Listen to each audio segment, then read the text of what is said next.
आणि संपूर्ण आळंदीकर वासियांच्या वतीने जे आज आवाहन करण्यात आलं होतं इंद्रायणी माता स्वच्छ करण्याचं, त्यासाठी आपण उपस्थित झालात त्याबद्दल सर्वांचे मनापासून आभार मानतो। आणि आज या ठिकाणी जो उपक्रम चालू केलेला आहे तो आजच्या दिवसाचा नसून जोपर्यंत इंद्रायणी माता कायमस्वरूपी स्वच्छ होत नाही तोपर्यंत हा उपक्रम आपल्याला हातात घ्यायचा आहे। अभियानाच्या निमित्ताने तो आता संपूर्ण इंद्रायणी नदी स्वच्छ करण्याच्या अनुषंगाने आज आपण एक पाऊल टाकलेलं आहे आणि या ऐतिहासिक क्षणाचा आपण सर्वजण साक्षीदार झालात, सहभागी झालात। याच्याबद्दल आळंदी नगर परिषद, श्री संत ज्ञानेश्वर महाराज संस्थान कमिटी, आळंदी ग्रामस्थ यांच्या वतीने या ठिकाणी सहभागी झालेले सर्व नागरिक, सर्व सामाजिक संस्था, या अभियानासाठी आम्हाला मदत केलेले सर्व कॉन्ट्रॅक्टर, या ठिकाणी उपस्थित असलेले महाराष्ट्र प्रदूषण नियंत्रण मंडळाचे अधिकारी, ज्ञानेश्वर शिक्षण संस्था, त्यासोबतच अनेक सामाजिक संस्था जसे स्वयंसेवक यांनी या अभियानास मोठ्या प्रमाणात सहकार्य केलं।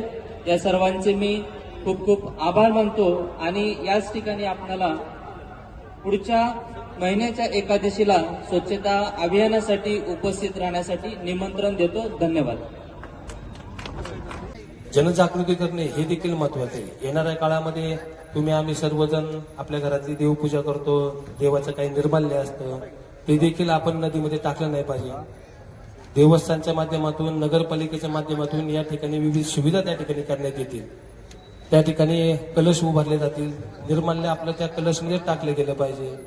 आपल्या दशक्रिया ह्या घाटावरती होत असतो, त्याच्या दशक्रियेच्या वेळी जे आपले केस आपण कापतो ते देखील त्या नदीमध्ये टाकले गेले नाही पाहिजे।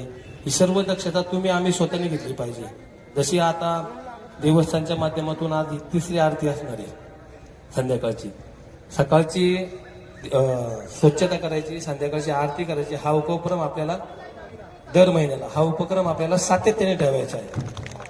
आज जरी आपण आलो या ठिकाणी, असं दर महिन्याच्या एकादशीला आपल्याला सकाळी स्वच्छतेसाठी यायचे आणि संध्याकाळी महाआरतीसाठी यायचे।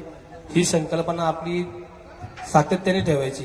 मी मागाशी बोललो, आज आळंदी नगर परिषद यांच्या वतीने हा जो अतिशय सुंदर आणि स्तुत्य उपक्रम इंद्रायणी स्वच्छतेचा हाती घेतला आला होता, तो अतिशय सुंदर पद्धतीने या ठिकाणी पार पडला। आणि दर एकादशीला सकाळी जसं आमचे मित्र हरिभक्तपरायण पुरुषोत्तम दादा पाटील म्हणाले की सकाळी स्वच्छता मोहीम होणार आहे आणि संध्याकाळी ह्याच घाटावरती ज्ञानेश्वर महाराज संस्थान कमिटी आणि नगर परिषद यांच्या संयुक्त विद्यमाने महाआरती संपन्न होणार आहे। खऱ्या अर्थाने सकाळी कर्म आणि संध्याकाळी धर्म असा सुरेख संगम या घाटावरती दर एकादशीला संपन्न होणार आहे।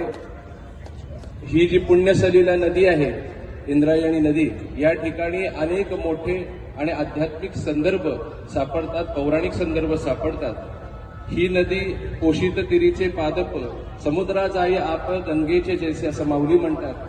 त्याप्रमाणे जेव्हा नदी वाहत असते तेव्हा गावातले जे अनेक गोष्टी असतात, आजूबाजूची जी रानं असतात, आजूबाजूची जी शेतं असतात, त्यांना फुलवत फुलवत फुलवत पुढे जात असते। त्यामुळे ज्या पाण्याने आपली शेतं फुलतात ते पाणी स्वच्छ असावं, समृद्ध असावं, शांत पद्धतीने ते व्हावं, ही सगळ्यांची अपेक्षा असते। आणि त्यासाठी आळंदी नगर परिषदेचे आमचे मित्र आणि नगराध्यक्ष माननीय प्रशांतदादा कुऱ्हाडे यांच्या पुढाकाराने आणि संपूर्ण सगळे जे कोण नवीन नियुक्त सगळे नगरसेवक आहेत त्यांच्या पुढाकाराने हा अतिशय स्तुत्य उपक्रम या ठिकाणी संपन्न झाला। त्याबद्दल मी पुन्हा एकदा तुमचे खूप खूप आभार मानतो। नगर परिषदेचे सीईओ साहेब यांचेही मी खूप आभार मानतो की खऱ्या अर्थाने वारकरी संप्रदायाला अपेक्षित काय आहे। या इंद्रायणीच्या तीरावरती अनेक कीर्तनं झाली, प्रवचनं झाली, व्याख्यानं झाली, पण याच इंद्रायणीच्या तीरावरती आज स्वच्छता मोहीम झाली। हे खऱ्या अर्थाने माऊलींना अभिप्रेत असेल।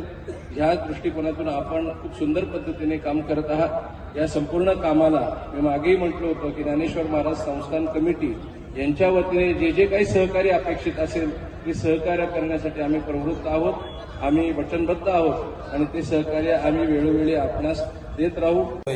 मी मगाशी बोललो, इंद्रायणी माता स्वच्छ होत नाही तोपर्यंत आपल्याला हा इडा उचलायचा आहे, परंतु स्वच्छ झाली तरी सातत्य ठेवणं हे गरजेचं आहे. त्यामुळे कंटिन्यू हा कार्यक्रम जोपर्यंत आपण या भूतलावरती आहे तोपर्यंत सगळ्यांनी शपथ घ्यायची की मी कायमस्वरूपी इंद्रायणी मातेची काळजी घेईल.